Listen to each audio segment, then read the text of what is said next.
الحمد لله المتوحد بجلال ذاته وكمال صفاته المتقدس في نعوت الجبروت عن شوائب النقص وسماته، والصلاة على نبيه المؤيد بساطع حججه وواضح بيناته، وعلى آله الطيبين الطاهرين وأصحابه هداة طريق الحق وحماته. أما بعد، فأعوذ بالله من الشيطان الرجيم. بسم الله الرحمن الرحيم. يا أيها الذين آمنوا أطيعوا الله وأطيعوا الرسول. وقال النبي صلى الله عليه وسلم: شر الأمور محدثاتها، وكل بدعة ضلالة، وكل ضلالة في النار. وقال النبي صلى الله عليه وسلم في مقام آخر: من وقر صاحب بدعة فقد أعان على هدم الإسلام. صدق الله العلي العظيم، وصدق رسوله النبي الكريم. زما محترمو عزتمندو او په دین مینو مسلمانانو ورونو، میاشت د ربیع الاول هغه شروع شوې ده، لیکن هر میاشت چې شروع شي دغه میاشت دغه وختونه دا به مونږ په خپله مرضۍ باندې نه تیرو، بلکې دا به مونږ د الله د حبیب په مرضۍ باندې تیرو. چې د هغه نه څه ثابت وي هغه به کوو، چې د هغه نه څه ثابت نه وي، د هغه د صحابو نه څه ثابت نه وي، د هغې نه به ځان ساتو. هره میاشت کې لکه تیرو میاشتو کې د محرم میاشت راغله، په هغې کې قسمه قسم خرافات مسلمانانو هغه خپل کړي دي چې هغه د دین حصه نه ده. لکه مثال په طور باندې حسین رضی الله تعالی عنه د کربلا په میدان کې د تندې په حالت کې شهید شوی دی. مسلمانان چې دی نو هغه ګرځي، هغه چې دی نو هغه شربتونه تقسیموي، هغه اوبه تقسیموي. وجه دا بیانوي چې حسین رضی الله تعالی عنه په حالت د تنده کې شهید شوی دی، لہذا شربتونه تقسیم کا چې هغوی روحونه ته چې دی نو هغه د هغې تنده چې دی نو هغه ماته شي. خو عجیبه خبره دا ده، هغه په حالت د تنده کې شهید شوی دی، نو تاسو چې دی نو هغه ولې چې دی نو دا شربتونه ایښئ؟ تاسو هم حالت د تندې اختیار کړئ، تاسو هم په هغه ورځ باندې چې دی نو هغه روژه ونیسئ، نسکه یې تاسو او پیدا به چې دی نو هغوی ته رسېږي. دغه رنګې د سفر میاشت راشي، دا تېره میاشت وه، په هغې کې خرافات مسلمانانو چې دی نو د ځانه جوړ کړی دی. یو د خرافاتو نه وایي په دې کې نکاح کول چې دی نو هغه صحیح نه دی. ما پسې یو کس راغی، وایي آیا په سفر په میاشت کې مونږ چې دی نو هغه نکاح واده کوو، دا صحیح کار دی؟ ما په دې کې خو هېڅ بدیت نشته، هره میاشت کې نکاح کولی شي. دا چې دی نو هغه سپېره ګڼي خلک، دا سپېره ګڼي دا میاشت. دا که دا سپېره وی په دې کې نکاح کول صحیح نه وی. د عایشې رضی الله تعالی عنها نکاح د سفرې په میاشت کې شوی دی، کال نه بیا رخصتي چې دی نو د عایشې رضی الله تعالی عنها هم د سفرې په میاشت کې چې دی نو هغه کېږي. هغه څومره چې دی نو هغه برکت وه. دا یو بټن واړو، دا بل نه دا بل مې راوړی اواز کوي. نو دغه رنګې هره میاشت کې قسمه قسم خرافات مسلمانانو خپل کړی دي. دغه رنګې چې کله میاشت د ربیع الاول راشي، په دې کې د دې نورو میاشتو نه زیات خرافات مسلمانانو خپل کړی دي. خاص کر کراچۍ علاقې ته لاړ شه، خاص کر پنجاب علاقو ته لاړ شه، د دنیا مسلمانان چې دی نو هغه په داسې خرافاتو کې اخته دي. هغوی چې دی نو مومبتیانې لګوي، هغوی چې دی نو چراغونه لګوي، هغوی چې دی نو هغه جنډې چې دی نو لګولې، هغه جلوسونه وباسي، هغه نقلي روضې جوړوي، هغه نقلي کعبه جوړوي، هغوی چې دی نو هغه قسمه قسم هغه خرافات کوي، هغوی روډونه بندوي، داسې خرافات اختیار کړي دي. لیکن د دنیا کافران تپوس کوي چې دا میاشت راله د مسلمان لسې چلو شو، مسلمان ولې چې دی نو هغه جشنونه مناوي، مسلمان ولې روډونو ته راووتلو، مسلمان ولې روډ بند کو، مسلمان ولې چې دی نو هغه چراغونه بلئ، مسلمان ولې چې دی نو هغه جنډې لګئ، مسلمان ولې اوازونه کوي. نو چا جواب ورکوي چې نن د دې پیغمبر د هغه چې دی نو هغه په دې میاشت کې هغه دنیا ته راغلی، د دې پیغمبر په دې میاشت کې پیدا شوی دی، نن د هغه په خوشحالۍ کې مسلمان روډ ته راوتلی دی، د هغه د پیدایش په خوشحالۍ کې مسلمان چې دی نو هغه په قسمه قسم خرافاتو کې اخته شوی دی. نو د دنیا کافر تپوس کوي چې آیا تاسو د هغه پیغمبر هغه سنت خپل کړي دي چې د هغه پیغمبر دپاره نن تاسو روډونه جام کوئ، د هغه پیغمبر دپاره نن تاسو په قسمه قسم خرافاتو کې اخته یې؟ آیا د هغه پیغمبر سنت تا ژوندي کړي دي؟ آیا د هغه پیغمبر پاک سنت چې ګیره ده هغه ته په مخ باندې سجاو کړې ده؟ آیا د هغه پاک پیغمبر هر سنت هر ادا د هغه پاک لباس تا خپل کړی دی؟ آیا د هغه پیغمبر د ژوند هر عادات چې دی نو هغه تا خپل کړي دي؟ د هغه د ژوند د هغه د غم او د هغه د خوشحالۍ عادات تا خپل کړي دي؟ کافر تپوس کوي چې آیا د هغه پیغمبر عادات تا خپل کړي دي او که هسې روډونو ته راوځي؟ مسلمان جواب ورکوي چې نه مسلمان خو نن هغه عادات نه دي خپل کړي، لیکن هسې چې دی نو هغه یو جشن مناوئ، هسې چې دی نو هغه یو میلاد مناوئ، هسې چې دی نو هغه په خرافاتو کې اخته دی، نه د پیغمبر نه ثابت، نه د صحابو نه ثابت، نه احادیثو کې ثابت، نه قرآن کې ثابت، لیکن په دغې خرافاتو کې اخته شوی دی. مسلمان نن په کومو خرافاتو کې اخته شو؟ مسلمان خپل اصل دین چې دی نو هغه هیر کړو. نو مسلمان د دین اصل نقشه غیر خپله کړه، مسلمان هغه نقشه چې دی نو هغه پرېښودله. لکه یو واقعه بیانېږي، د یو زنانه بوډۍ زنانه وه، د هغې خاوند وفات شو، د خپل خاوند په یاد کې ژړل، خلک راغونډ شو، په دې کې یو لالچي انسان راغی، هغه دې تپوس کوي چې ولې ژاړې؟ وایي زه چې کله د دې خپل خاوند دې ټوپک ته وګورم نو ما ته هغه رایادېږي. نو هغه ورته وایي دا خو اسانه خبره ده، دا به د نه زه ویې سمجو، دا ته به هغه بیا نه رایادېږي. خپل لالچ و د هغه، هغې ورته ویې څه چې ما ته نه رایادېږي، هغه یې ته ویې وکړو. سبا له بیا دې زنانه چلې وهلې، خلک بیا راغونډ شوي، دغه لالچي بیا راغلی دی. وایي ولې ژاړې؟ بس دا اس ته چې ګورم چې خپل خاوند نه ته رایادېږي. دا ورته دا خو اسانه خبره ده، اس به د نه زه بوځم چې بس بیا ورته هغه نه رایادېږي. هغې ویې بوځه. لالچي انسان دغه هم اسې هم بوتله. سبا له بیا وې دې کپړو ته ګورم هغه راته رایادېږي، کپړې یې وې وړې لوښې لرګي، د هغه څومره د استعمال سامان و دغې لالچي انسان وې وړل. بیا چې ورته کله پته ولګېده چې کور خو خالي شو، نور څه پکې نشته دی، نو بیا دې ښځې بیا چلې کړې، خلک بیا راغونډ شوي دی، اوس پټ شو، څه چې په اخره کې رالو، مجموعه په اخره کې چې دی نو ودرېد، چغې وهلې، وایي نن درته ولې چې دی نو هغه چغې وباسي، وایي نن راته بیا خاوند رااچو، وایي ولې؟ وایي په هغه باندې د پلانکي 10,000 روپۍ قرضه وه، د هغې د وجې نه راته هغه رایاد شو چې دا قرضه به څوک ادا کړي، اوس راته هغه رایادېږي. ته خو ځان شاته غلی کړی چې اوس خو د ورکړې خبره ده، په نور ځای کې به رامخکې کېدو چې څه وړلي وو نو په هغې کې به رامخکې شو، اوس یې ځان غلی کړی، دا خلک ورته وایي رامخکې شه که نه، په نور څه کې خو ښه مخکې کېدې. دی ورته ووایي دا ټول کارونه به د دې زه کومه، څه نه څه کار خو پکې تاسو هم کوئ که نه، نور کله ما د لاسه ورکړه، سامان مې دې ما ویوړو، دا اوس کار خو تاسو وکئ که نه، اوس کار د څه د پیسو ورکولو و، مخکې خو د هړپ کولو و که نه، نو هغه به زه کوم، وایي دا نور خو تاسو وکئ که نه. نو دغه رنګ مسلمان هغه خپل اصل حالت چې دی نو هغه هیر کړی دی. مسلمان چې دی نو هغه په خواب غفلت کې اوده پروت دی، د ده ټول عادات چې دی نو هغه غیر خپل کړي دي. کله چې د دغې خوب نه دی راباسي، د غفلت د خوب نه دا مسلمان نو دی راپاسي، د ده سره د خپل مسلمانۍ څه علامت نه وي، دی چې وګوري د دا علامت د کافرو سره وي، نو دی ووایي چې دا څه خو چې دی نو هغه نورو له هم کول پکار دي. بیا چې کله دی روډونو ته راوځي نو دا خو هم څه نه څه خپلول غواړي که نه. لکه بله واقع راځي، یو صاحب و د هغه نوم حنق و، هغه به په غاړه کې یو تختۍ باندې خپل نوم لیکلی او دا به یې ګرځول. شا ورته یې دا ولې ګرځوې نوم دې پې لیکلی؟ وایي دا ځکه ګرځوم چې زما نه خپل ځان هیر نه شي، لکه چې زه دې نوم ته ګورم نو ما ته پته لګي چې زما نه حنق نوم دی، نو دا د دې لپاره ګرځوم چې خلک ما وپېژني چې د ده نه حنق نوم دی او زه هم ځان وپېژنم. یو پیر دی اوده و، بل کس راغی، د ده نه هغه تختۍ چې دی نو هغه وتښتوله، دی چې کله راپاسي نو هغه په غاړه وه، دی اوس هغه ته ګوري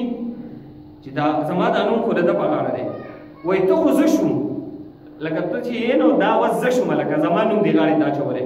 وایي ته چې یې نو هغه زه شوم، خو زه څه شوم؟ زه چېرته لاړم؟ ته زه شوم او زه څه شوم؟ زه چېرته لاړم؟ نو دغه رنګې مسلمان دی. د مسلمان ټول عادات کافر خپل کړی دي. کله چې مسلمان د خوب غفلت نه راپاسي نو کافر ته وایي چې ته خو زه یم، خو زه مسلمان چېرته لاړم، زه څه شوم؟ ای کافره دا زما عادات خپل کړي دي، ته خو زه شوم، خو زه چېرته لاړم، زما هغه مسلماني چېرته لاړه؟ زما مسلماني صرف دې لراله چې روډونو ته راوځم، زما مسلماني صرف ربیع الاول لراله چې زه د پیغمبر میلاد مناو کړم، زما مسلماني دې لراله چې زه چراغونه ولګوم، زما مسلماني دې لراله چې زه جنډې اوچتې کړم، زما مسلماني صرف ربیع الاول لراله زه د پیغمبر سنت نه خپلوم. مسلمان صرف په دغه کې اخته شو. او بیا ربیع الاول په 12 تاریخ مناویږي او وجه څه بیانوي؟ وایي په دې 12 تاریخ باندې پیغمبر پیدا شوی دی. زمیم تاریخ نه ثابت کا پیغمبر د 12 ربیع الاول نه پیدا شوی. مختلف اقوال 8 ربیع الاول د حساب چې ولګېږي د احادیثو نه د پیغمبر پیدایش د 13 ورځ ثابتېږي. بعضې روایتونو کې بیا 8 راغلی، بعضو کې 12 راغلی، بعضو کې 11 راغلی دی. او د اپریل په میاشت کې 22 یا 20 اپریل باندې نبی علیه السلام پیدا شي. نو حسابدان چې څومره حساب لګوي د نن نه 1400 کاله مخکې 1439 سال مخکې 1440 سال مخکې دا د هجرت دی. بیا د هغې نه 53 سال مخکې چې دی نو هغه لاړ شه د نبی علیه السلام پیدایش د اپریل په میاشت کې د پیر په ورځ باندې شوی دی. آیا د حساب مطابق د پیر ورځ د اپریل میاشت آیا د هغه ربیع الاول کې 12 تاریخ راځي که نه راځي؟ حسابدان وایي چې نه 12 تاریخ د نبی علیه السلام پیدایش هیڅ چلی نشي راتلی. 12 تاریخ د نبی علیه السلام وفات دی. نو زه تپوس کوم چې آیا دا میلاد مناوې دا د نبی علیه السلام د نبی علیه السلام د پیدایش په خوشحالۍ کې مناوې که د نبی علیه السلام د وفات په خوشحالۍ کې مناوې؟ مثال به تاسو ته پیش کوم. بالفرض یو تاریخ دی، په یو کور کې په یو تاریخ باندې څوک پیدا شو، هم په دغه تاریخ باندې په دغه کور یو معزز انسان وفات هم شو. لکه نن به مونږ واخلو تقریبا 16 تاریخ دی، 16 نومبر. نو په 16 نومبر باندې په یو کور کې یو ماشوم پیدا شو، لیکن د دغه کور مشر په دغه 16 نومبر په دې تاریخ وفات هم شو. آیا کله چې دا 16 نومبر راځي نو دا کور والا به خوشحالېږي که خفه وي؟ دی به خفه یې که نو چې یو ماشوم کور ته راغلی و خو د هغې سره سره د کور یو لوی هستي یو لوی مشر د دنیا نه په دې ورځ باندې تللی و، نو هغه به خوشحالي نه مناوی، هغه به خفګان کوي په دې ورځ باندې. نو دا ورځ د خوشحالۍ نه ده بلکې دا د خفګان ورځ ده چې پیغمبر په دې ورځ باندې د دنیا نه تللی دی. څومره لویه هستي. انس رضی الله تعالی عنه فرمایي وایي هغه ورځ چې هغه ورځې په شان روښانه ورځ په دنیا کې نه وه کومه ورځ باندې چې نبی علیه السلام مدینې ته هجرت وکړ او راغی، مدینې ته راغی. دا داسې روښانه ورځ و چې ټول خلک د مدینې خوشحاله په دغه ورځ باندې. او بیا انس رضی الله تعالی عنه فرمایي د هغه ورځ په شان تاریکه ورځ په مدینه باندې نه ده راغلې په کومه ورځ چې نبی علیه السلام د دنیا نه تشریف یوړو، په کومه ورځ چې نبی علیه السلام وفات شو. دغه ورځ د دنیا تاریک ترینه ورځ وه چې نبی علیه السلام د دنیا نه لاړو. نو نن موږ څنګه خوشحالي په دې ورځ باندې مناوو چې نبی علیه السلام په دې پیدا شوی، نبی علیه السلام په دې وفات شوی، د څنګه خوشحالي مناوو؟ انس رضی الله تعالی عنه فرمایي تاریک ترین ورځ وه دا هغه ورځ وه چې نبی علیه السلام په دې وفات شوی دی، په دې خوشحالي مناویږي. نو بیا که میلاد کېږي نو میلاد خو بیا هره ورځ پکار دی، میلاد په هره هفته کې پکار دی، میلاد یوازې په ربیع الاول کې نه دی پکار، ځکه احادیثو نه ثابتېږي نبی علیه السلام پیدا شوی دی. د نبی علیه السلام د صبح صادق په وخت کې چې دی نو هغه پیدا شوی. د سهار دا اذان چې کېږي د دې اذان نه لږ مخکې په دغه وخت کې نبی علیه السلام پیدا شوی. نبی علیه السلام د پیر په ورځ باندې پیدا شوی دی. نبی علیه السلام د ربیع الاول په میاشت کې پیدا شوی خو تاریخ نه دی معلوم، اختلاف دی. نو آیا دا خبره صرف ربیع الاول نه راله؟ د پیر دا ورځ او د سهار مانځه دا ټایم دغه هیر شو. د سهار د مانګونو نه مخکې اوده پراته یو، په هغه ټایم کې میلاد نشته، په هغه وخت کې موږ د پیغمبر نه دی یاد چې په هغې کې نبی علیه السلام پیدا شوی دی. په دغه ټایم کې هره ورځ دغه ټایم راځي، هر سهار دغه وخت راځي. نبی علیه السلام په دغه وخت کې پیدا شوی دی، د سهار په وخت کې دغه زموږ نه هیر شي. بیا نبی علیه السلام د پیر په ورځ باندې پیدا شوی دی، هر پیر راځي، په هر هفته کې یو پیر راځي. آیا موږ چېرته روژه نیولې په دغه ورځ؟ په دغه ورځ باندې موږ چېرته د نبی علیه السلام د ایصال ثواب دپاره 2 رکعته نفل کړي دي چې نبی علیه السلام ته راوبخو؟ موږ چېرته د نبی علیه السلام دپاره یو روژه نیولې په دغه ورځ باندې؟ په هفته کې هر پیر راځي نو دا ورځ صرف ربیع الاول ته ولې راغله دا خاصیت ولې د ربیع الاول سره راغی ولې امت په دې کې چې دین هغه اخته شو سهار خو هره ورځ راځي بل خو بهر هفته کې راځي نو دا اوقات دي د نبی علیه السلام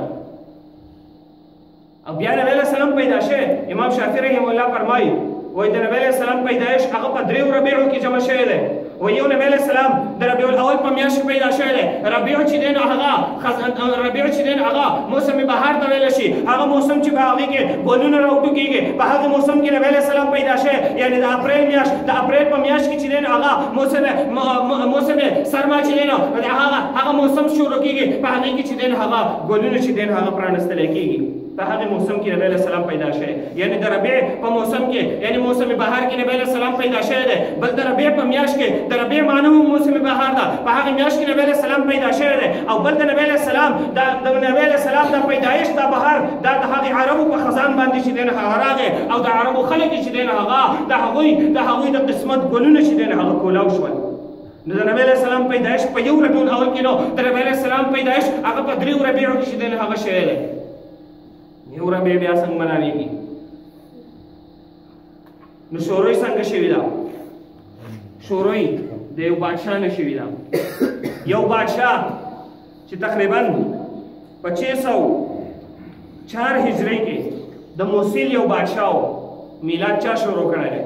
میلاد نه نبی علیہ السلام نه ثابت دی که نو څوک نشي ښودلی په هر دعوه کې چې دی نو هغه یو مدعي یو مدعا علیه لکه موږ عدالت ته لاړ شو عدالت کې یو سړی دعوه وکړي چې په پلان کې کس باندې زما دومره پیسې دي نو دا چا چې دعوه کړې ده په ده باندې لازم دي چې دی ګواهان پیش کړي که د ده سره ګواهان نه وي په چا باندې چې دعوه کړې ده د 10,000 روپو په هغه لازم دی چې هغه قسم وخوري خو دا حاله چې کله د ده سره ګواهان نه وي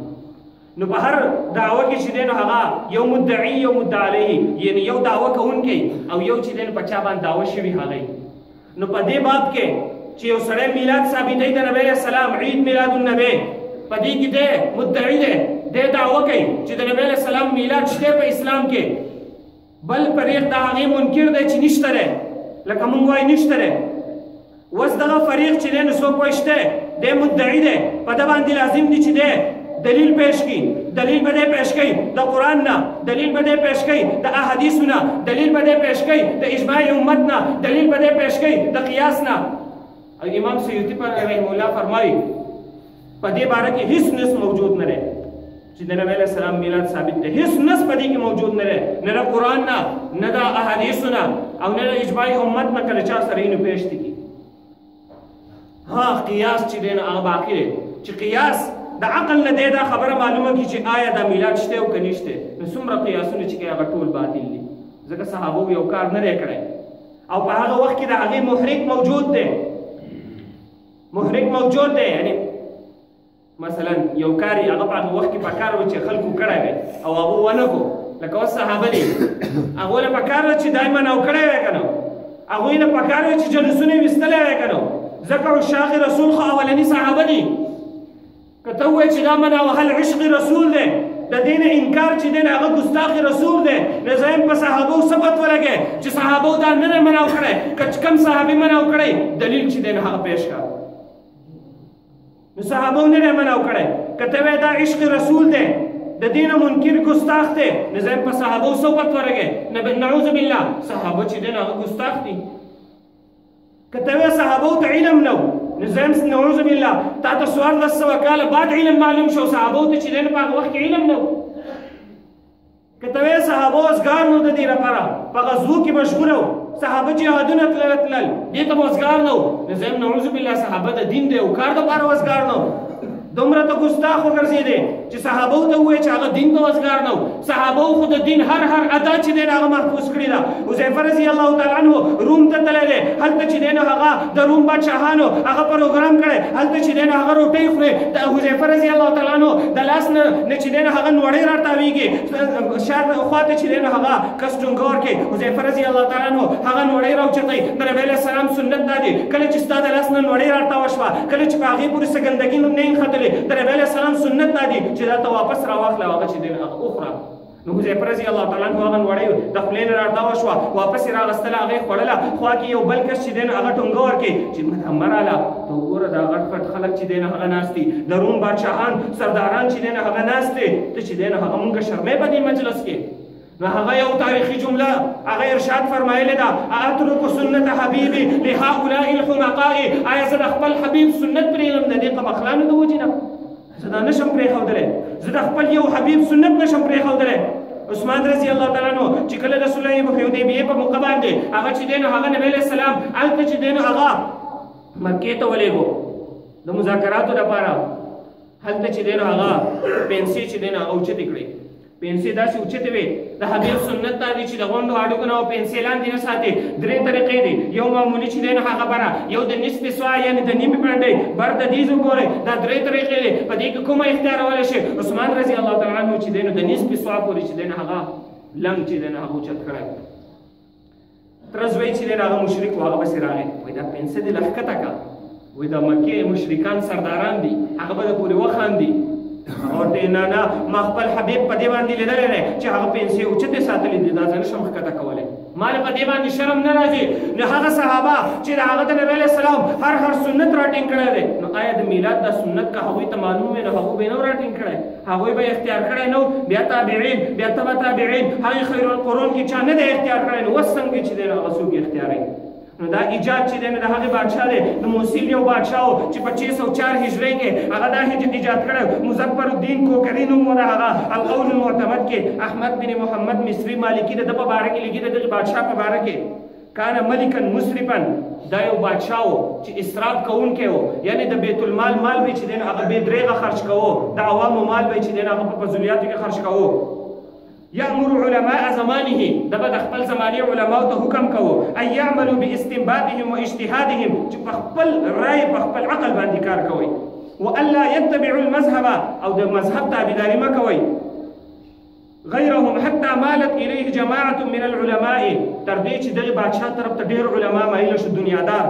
وطائفة من الفضلاء عقلاء ويحتفلوا لمولد النبي صلى الله عليه وسلم في الربيع الاول او دا هغه اولنی انسان دی چې دا په ربيع الاول کې د میلاد دا بدعت چې دی هغه ایجاد کو وهو اول من احدث من الملوك هذا العمل او دا اولنی بادشاه دی چې دا عمل ایجاد کو دا څوک وایي دا احمد بن محمد په القول المعتمد کې دا چې دی هغه دا خبره کړې ده چې دغه بادشاه دا ایجاد کړی دی او علامه ذهبي فرمایي كان ينفق كل سنة على مولد النبي صلى الله عليه وسلم نحو 300,000 دغه د نبی علیه السلام په میلاد باندې هر کال چې دی نو هغه اسراف کې 3 لکه دینار چې دی نو هغه خرج کول دومره اسراف د عوامو مال به چې دی نو په دې فضولیاتو کې خرج کول او بیا د ده په تایید کې د ده یو زر خرید ملاو هغه د ده په تایید کې یو کتاب ولیکو د ده لپاره چې دی نو څه دلایل راجمع کړل هغه دنیا پرست مولا د هغه نوم عمر بن دحیه ابو الخطاب المتوفى 633 هجری په دې کې دی وفات شوی دی د ده لپاره یو کتاب ولیکو خدا څوک و د ده په باره کې چې دی نو هغه علامه ابن حجر په لسان الميزان جلد نمبر 4 صفحه نمبر 296 کې لیکي کان کثیر الوقيعه في الائمه وفي السلف من العلماء د په علماو بزرګانو پسې بدې ردې ویلې کنځل به ورته کول خبيث اللسان جبه انتهایی خبيث و احمق شدید الكبر انتهایی قمق الانسان شدید الكبر انتهایی تکبر والو قلیل النظر فی امور الدین متهاونا د دین په امور کې چې دین د سره چې دین هغه په هغه باندې نه پویدو متهاونا د سستی نه چې دین هغه کار اغستون کې داسې یو مولا را پاسېدو هغه چې دین د پیسو په لالچ کې د دغه بادشاه په تایید کې چې دین هغه یو کتاب بیا ولیکو قال ابن النجار رأيت الناس مجتمعين على كذبه وزعفه ابن النجار وایي ما دا د دې دروغو او د دې زوب په باره کې خلک ولیدل چې د چاپیره راجمع شول او د دغه میلاد دا مجلسونه د دغه وخت نه چې د 604 هجرۍ نه شروع شوي دي د نبی علیه السلام د هجرت نه 604 کاله بعد چې دا شروع شوی دی دا کار مخکې دا کار نه دی شوی چې مخکې نه دی شوی نبی علیه السلام نه دی کړی صحابو نه دی کړی تابعینو تبع تابعین نه دی کړی 600 کاله چا نه دی کړی نو ولې نن خلک کوي علامه عبدالرحمن چې دی هغه په خپل کتاب کې لګي لیکي ان عمل المولد بدعه عمل د میلاد منا وهل دا بدعت ده لم يقل به ولم يفعله رسول الله صلى الله عليه وسلم والخلفاء والائمه نه نبی علیہ السلام کړه نه خلفاو کړه نه چې د ابو بکر رضی الله تعالی عنہ نه عمر رضی الله تعالی عنہ او دا دیش کاله د خلفای راشدین زمانه تیر شوی دا هغه دا نه مناو کړه نه هغه دا بدعت ده علامہ احمد بن محمد مصری لیکي په القول المعتمد کې قد اتفق علماء المذاهب الاربعه بذم هذا العمل علماء په دې باندې چې دغه اتفاق کړل چې دا کار هغه نه کار دی امام سیوطی رحمه الله فرمایي ليس فيه نص ولكن فيه قياس په دې کې نص نشته بلکې قياس ته او قياس هم د خرافات نه دی او بل د خرافات نه ده که بعض علماء لیکلي نو هغه صرف د سیرت النبی جلسې ته جایز ویلي لکه خلک راجمع شي د نبی علیہ السلام سیرت بیانېږي خرافات پکې نشته بیا صحیح د نبی علیہ السلام سیرت بیان کا اسی مجلس ولګي لکه د جمعې بیان دی یا اسی یو مجلس ولګي باغی د نبی علیہ السلام سیرت بیانېږي صحیح ده لیکن کله چې بدی کې خارجي امور راشي دا غي د وجه بدعت ګرځي کله چې بدی کې داسې کارونه راشي لکه د دې یو دغه سره پاسي نبی علیہ السلام راغی نبی علیہ السلام راغی پاسي بیا کینی د نبی علیہ السلام د تعظیم لپاره پاسي اوس نبی علیہ السلام وفات شوی دی نبی علیہ السلام په خپل روزه کې دی نبی علیہ السلام ستا مجلس ته څنګه راغی نبی علیہ السلام ته هلته په روزه کې هم منې نبی علیہ السلام په خپل مجلس میلاد کې هم منې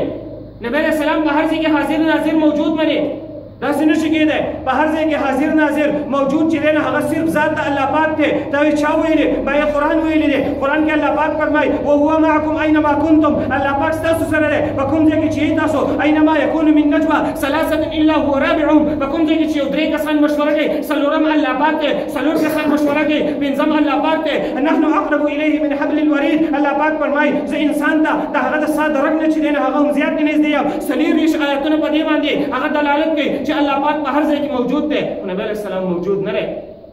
که نبی علیہ السلام په هر ځای کې موجود وي نبی علیہ السلام سفر له لاړو نبی علیہ السلام غزوې له لاړو هلته نبی علیہ السلام سفرانه مونځ ولې کوي سفرانه مونځ خو هلو کېږي چې د دې ځای کې یو سړی لاړ شي هغه 78 کیلومتر لار وهي د 15 ورځو نه کمه اراده ده هغه دلته اوس نه موجود هغه هلته موجود دی هغه هلته اوس مسافر دی نو مسافر حسابي هلته ځکه سفرانه مونځ کوي نبی علیہ السلام سفرانه مونځ کړی که نبی علیہ السلام سفرانه مونځ نه وی کړی دا به هلو چې دی هغه دا دلیل پیش کوو چې نبی علیہ السلام په هر ځای کې موجود دی نبی علیہ السلام روم ته تللی دی نو نبی علیہ السلام په مدینه کې هم موجود دی په روم کې هم موجود دی نبی علیہ السلام مسافر څنګه شو بیا سفرانه مونځ څنګه کوي وای نبی علیہ السلام هر ځای موجود دی څنګه موجود دی وای ملک الموت چې هر ځای موجود دی وای ملک الموت غوره دی که نبی علیہ السلام غوره دی ما وی نبی علیہ السلام غوره دی وای ملک الموت هر ځای موجود دی وای نبی علیہ السلام به هم هر ځای موجود دی دی دلیل دی د دلیل نه جواب واوره ملک الموت هر ځای کې موجود نه دی ځکه دې دلیل پیش کوي و ملک الموت په دې ځای کې هم موجود دی ملک الموت چې دی نو هغه په هندوستان کې هم موجود دی ملک الموت په نورو ملکونو کې هم موجود دی ولې موجود دی وای ځکه نن په دې ټایم کې د دې ځای کې چې دی نو هغه د یو کس روح قبض کېږي هغه وفات کېږي دا هم ملک الموت چې دی نو هغه قبض کوي لاړ شو بل ملک کې هلته چې دی نو د یو کس روح قبض کېږي هغه هم ملک الموت قبض کوي نو لهذا معلومه شوه چې ملک الموت دلته هم موجود دی او هلته هم موجود دی زه وایم نه قیاس دی چې دی نو هغه باطل دی الله پاک فرمایي توفته رسولنا دا انسانان چې دی نو هغه وفات کوي الله پاک فرمایي رسولنا زمونږ فرشتې وفات کوي رسول جمع د رسول ده او رسول چې دی نو هغه ډېرو ته ویلی شي لهذا ملک الموت یو نه دی د هغه سره ډېر چې دی نو هغه فرشتې دي ملک الموت صرف مشري کوي نسبت یې ځکه ملک الموت ته کېږي نو د سره فرشتې دي دلته نورې فرشتې هغه روحونه قبض کوي هلته چې دی نو په بل ملک کې نورې فرشتې روحونه قبض کوي مشري صرف چې دی نو هغه اسرائیل علیه السلام کوي نو اسرائیل علیه السلام هر ځای موجود نه دی ابن حجر چې دی نو هغه حدیث هم نقل کړی هغه چې دی نو هغه هر ځای موجود نه دی نو دا دلیل دی باطل دی بیا دلیل څنګه پیش کوي بل دلیل پیش کوي وای ابلیس غوره دی که پیغمبر غوره دی مای پیغمبر غوره دی وای ابلیس په هر ځای کې موجود دی نو لهذا پیغمبر به هم په هر ځای کې موجود دی ما وینا نه ابلیس هر ځای موجود نه دی وای موجود دی مای څنګه موجود دی وای دلته چې دی یو کس ته وسوسه په زړه کې غورځي دغه ابلیس دی دغه ابلیس په هندوستان کې یو کس ته په زړه کې وسوسه غورځي لهذا ابلیس دلته هم موجود دی هلته هم موجود دی نو چې هغه هر ځای موجود دی وای نبی علیہ السلام به هم هر ځای موجود دی ما نه تا بیا قیاس وکړو په عقیده په قیاس باندې نه ثابتېږي د یوې نوعي مخلوق ته قیاس کو په بلې نوعي باندې زه به تاسو ته مثال پیش کړم مثال به پیش کوم طوطي غوره دی که انسان غوره دی مرغۍ غوره دی که انسان غوره دی کارغه غوره دی که انسان غوره دی بېشکه چې انسان غوره دی اشرف المخلوقات الله پاک پیدا کړی دی. اوس په یو سړی چې دی نو هغه دلیل پیش کړي چې کارغه غوره دی. ولې کارغه الوځي په اسمان کې، هغه په هوا کې الوځي، انسان ولې نه الوځي؟ ګوره هغه جدا مخلوق دی، دا جدا مخلوق دی. یو مخلوق په بل مخلوق باندې مه قیاس کوه. نه ابلیس جدا مخلوق دی، انسان پیغمبر جدا مخلوق دی. یو مخلوق په بل باندې مه قیاس کوه. او ځین ابلیس په هر ځای کې موجود نه دی، ځکه د ابلیس سره چې دی نو هغه یو لوی جماعت دی، هغه په دنیا کې خواره دی، هغه خلکو ته وسوسې غورځوي. تاوی چا ویلي؟ ما قرآن ویلی انه یراکم هو وقبیله من حیث لا ترونهم. الله پاک فرمایي دا شیطان، هو دا شیطان، وقبیله او د قبیله تاسو یې نه د هغه ځای نه چې تاسو یې نه. نو قبیله یې ورته ویني، د دې یو لویه قبیله او لوی جماعت دی، دی یوازې نه دی. نو دی په هر ځای کې موجود نه دی، د ده جماعت ته خور کړی دی، هغه خلکو ته وسوسې غورځوي. نو نبی علیه السلام په هر ځای کې موجود نه دی. لکه ته په میلاد کې پاسې وایي نبی علیه السلام راغی، نو مایي نبی علیه السلام خو په روضه کې دی، ستا میلاد ته څنګه راغی؟ او که ستا میلاد ته راغی ته په منبر باندې ناست یې، ته چې دی نو هغه تقریر کوې میلاد کې چې دی نو هغه نبی علیه السلام راغی، نو ته دومره ګستاخه شوې چې نبی علیه السلام لاندې ناست دی، ته اوچت ناست یې. د نبی علیه السلام په موجودګۍ کې تقریر کې، د نبی علیه السلام په موجودګۍ کې بیان کې چې نبی علیه السلام راغی، نو بیا ولې چې دی نو هغه ناست اوچت او پاسې ولې د نبی علیه السلام د تعظیم دپاره ولې پاسې؟ نبی علیه السلام صحابه خو فرمایي چې صحابه هغه به د نبی علیه السلام د تعظیم دپاره نه پاسېدل، چې صحابه نه پاسېدل نو ته مونږ ولې پاسو؟ او بیا نبی علیه السلام راضي نو چې راضي نه نو مونږ ولې پاسو؟ مجلس کې پاسي او دین چې څوک پانسي هغه باندې د کفر فتوا لګوي. لکه څنګه مولوی عبدالسمیع چې دی نو هغه لیکي یجب القیام عند ذکر ولادت النبي صلی الله علیه وسلم. وایي کله چې د نبی علیه السلام د ولادت تذکره کېږي په دغه وخت کې پاسېدل چې دی نو هغه واجب لازمي دي، دې ته دې لازم وایي. بل څه وایي په فتاوا غایت المرام کی لکھی حضور صلی اللہ علیہ وسلم ہر محفل میلاد میں تشریف لاتے ہیں، ہر میلاد تو تشریف راوڑی، تعظیم کے واسطے کھڑا ہونا فرض ہے. درجی پر کتاب کی لکھی بیاوی قیام نہ کرنے والا کافر ہے. دو کفر فتوا بھی لگے اور سوک دا پاسیدل کله چې د میلاد مجلسی په دې کې پاسیدل چې د نبی علیہ السلام وای راشي، دا پاسیدل چې نن فرض دي چې څوک پانسي دوی دا په دی باندې کافر ګرځي. نعوذ بالله. دا څومره علما چې دي دوی نه مناوي، څومره بزرګان دي هغه نه مناوي. د نبی علیہ السلام په سنت کې چې دی نو هغه شپږ ورځ د نبی علیہ السلام سنت اختیار کړی دي، په هغه باندې نعوذ بالله د کفر فتوا رااله، هغه نه مناو، هغه کافران شو په دې باندې نعوذ بالله. چې کوم کار نبی علیہ السلام نه کړی، صحابه نه کړی، خلفای راشدین نه کړی، تبع تابعین نه کړی، اسلاف نه کړی، نو نه موږ ولې اختیار کو؟ نن به موږ په هغه باندې څنګه چې دین هغه رد نکړو. نو بدعات نفس ذکر د نبی علیہ السلام هغه صحیح ده، خو چې کله باندې کې دا نور خرافات راشي، لکه یو مې ورته ووایي چې نبی علیہ السلام حاضر ناظر ګڼل، دا خرافات پکې راشي، پاسېدل دا چې دی نو راشي، یا نور څومره خرافات راشي، لکه څومره واقعات د دې چې دی په دې کې بیانوي، لکه یو واقعه ورته بیان کړم. نیټ کې دا ټولې واقعات چې تاسو ځان له سرچ کړئ، تاسو خپله واورئ. ذهن نه مني چې انسان په کوم ځای پسې روان شو. نن سبانې انسان پړه لیکه انسان ولې دغې طرف ته روان دی؟ دا خو د عقل نوم خلاف خبره ده. واقعه څنګه بیانوي؟ وایي لوی ځوان ته یو بوډۍ راله، وایي یو بوډۍ رالی چې زما زوی وفات شوی دی. وایي هغه ورته وایي چې صحیح ده، بس اوس پرې راژوندی کړم. لوی ځوان دی خپل یو مشر ته وایي اوس پرې درله ژوندی کړم. وایي هغه لاړو ملک الموت د روحونو یو پنډ چې دی نو هغه خوشی کړی، دا د میلاد په جلسه کې په غټه جلسه کې دا بیان کړي، دا واقعه بیان. عقل نه مني دا خبره. وایي د روحونو یو پنډوکی ورسره و د ملک الموت سره، وایي دی پسې ورغی، هغه پنډوکی چې دی نو هغه راوشو کو، ملک الموت تش لاړو په الله پاک پسې. روحونه چې دی نو داسې د خلکو ته ګزار کړو چې څومره هغه قبض کړه خلک بیا ژوندي شوي. عیسی علیه السلام به دوه درې مړي ژوندي کړي دي. اوس د دې خلک چې دی نو مړي هم ژوندي کوي. وایي هغه ټول خلک ژوندي شول، د بوډۍ زوی هم ژوندی شو. وایي کله چې دا ملک الموت بره لاړو په الله پاک پسې، وایي چې روحونه دې را نه وړل. وایي الله پاک ته جواب ورکړي ملک الموت چې په ما پسې یو کس را خوشی شوی و، په ما پسې یو کس را روان و، نو هغه ته مې هغه روحونه پنډوکی غوځار کړو، خو ما ته ځان صرف را خلاص کړو. وایي الله پاک ورته څه جواب ورکوي؟ نعوذ بالله، نعوذ بالله، د کفر خبره ده. وایي الله پاک ورته جواب څه ورکوي؟ وایي ښه ښه ده چې د روحونه هغه پنډوکی دی ورته غوځار کړو، ښه ده چې دلته د راغلی، بره د نه دی راغلی. دا څومره د کفریه خبره ده چې هلته دې پرېښودو، پنډوکی دی ورته پرېښودو، نو واپس شو، ښه ده چې په ما پسې د نه راغلی بره. دا په لوی مجلس کې دا خبرې کېږي، خلک پسې روان دي، عمومي مجلسونو کې واه واه سبحان الله ماشاء الله په دې واقعه باندې وایي. که نو ګوره په خپله باندې نیټ کې سرچ کړئ دا واقعات ټول شته، دا هر څه موجود دي، په خپله به په خپلو سترګو باندې وي. عقل نه مني چې خلک په چا پسې روان دي. خپل دین اختیار کړئ، خپل دین مه پرېږدئ، د پیغمبر سنت اختیار کړئ. د پیغمبر سره عشق یوازې دا نه دی چې په ربیع الاول کې راوځه او روډونه بند کا. زه کراچۍ ته تېر ربیع الاول کې یا په بل ربیع الاول کې کراچۍ کومه نقلي روضه یې جوړه کړې، روضه یې جوړه کړې، هغې ته پیسې نیولې او دغه. دا څومره ګستاخي چې د نبي علیه السلام روضه ته جوړه کړې او په ګاډو کې ګرځئ. دا د نبي علیه السلام ګستاخي ده که نه ده؟ کراچۍ ته لاړ شئ، قسمه قسم بدعات، روډونه بند وي، سرکاري چوټي، پوه شو ولې دا چل دی؟ له دې څیزونو نه ځان ساتئ، د پیغمبر سنت اختیار کړئ، د پیغمبر طریقه اختیار کړئ، په دې څیزونو پسې مه ورپسې ګئ. الله پاتې مولا د هر بدعت نه چې دی نه هغه د بچ کېدو توفیق راکړي. واخر دعوانا الحمد لله رب العالمین. بل آخري